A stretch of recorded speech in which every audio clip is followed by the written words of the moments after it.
Guys നമ്മളിപ്പോൾ മുംബൈയിലെ മന്തി കഴിക്കാൻ വേണ്ടി പോവാണ്.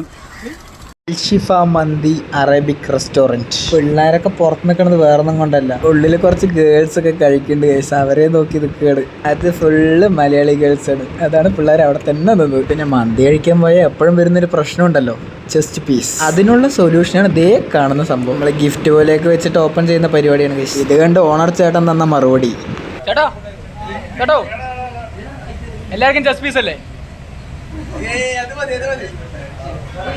അതുകൂടെ കേട്ടപ്പോൾ പിന്നെ പിള്ളേരൊക്കെ ഫുൾ ഓണായി, ഫുൾ ഹാപ്പി മൂഡ്.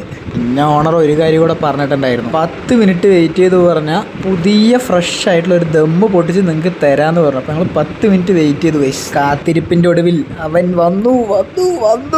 ഞങ്ങൾ പെപ്പർ അൽഫാം മന്തിയാണ് ഗൈസ് ഓർഡർ ചെയ്തിട്ടുണ്ടായിരുന്നത്. അപ്പുറത്തെ ടേബിളിൽ പെരിപ്പരി കഴിച്ചിട്ടുണ്ടായിരുന്നവരുണ്ടായിരുന്നു. അവരും പറഞ്ഞ നല്ല അഭിപ്രായം തന്നെയായിരുന്നു ഗൈസ്. എല്ലാവരും അങ്ങനെ ഓരോ പീസൊക്കെ എടുത്ത്, ചെസ് പീസ് എല്ലാവർക്കും ഉള്ളതുകൊണ്ട് അടിയൊന്നും നടന്നില്ല. പിന്നെ കണ്ടില്ല ഗൈസ്, നാട്ടിൽ കിട്ടുന്ന അതേപോലത്തെ മയണൈസും ആ തക്കാളി ചട്നി, റൈസ്, ആ പെപ്പർ അൽഫാം, എല്ലാം കൂട്ടി എണ്ണയ്ക്കൊരു പൊടി പറഞ്ഞ പോലെ പിള്ളേരൊന്നും മൈൻഡാക്കുന്നില്ല. എല്ലാവരും മന്തിൻ്റെ അടിയിലാണ്. 2 കാര്യങ്ങൾക്ക് മാത്രമേ വായ തുറന്നുണ്ടായിരുന്നുള്ളൂ. ഒന്ന് കഴിക്കാനും പിന്നെ ചേട്ടാ മൈനസ് ചേട്ടാ റൈസ്. അതിന് നമ്മൾ 1.5 മണിക്കൂർ ഇരുന്ന് കഴിച്ചു ഗൈസ്. കേരളത്തെ അപേക്ഷിച്ച് നോക്കുമ്പോൾ പ്രൈസ് ഇവിടെ ഒരു 20-30 രൂപ കൂടുതൽ തന്നെയാണ് ഗൈസ്. പക്ഷെ അടിപൊളിയായിട്ടുണ്ട്. നമ്മുടെ പൻവേൽ റെയിൽവേ സ്റ്റേഷൻ്റെ അടുത്തായിട്ടാണ് വരുന്നത്. ലൊക്കേഷൻ കമൻറ്റ് ബോക്സിൽ പിൻ ചെയ്ത് വെച്ചിട്ടുണ്ട് ഗൈസ്. നമ്മുടെ ചാനൽ സബ്സ്ക്രൈബ് ചെയ്താൽ സബ്സ്ക്രൈബ് ചെയ്യണേ. അപ്പോൾ മുംബൈയിലെ വിശേഷങ്ങളുമായി അടുത്തൊരു വീഡിയോയിൽ കാണാം. ബൈ.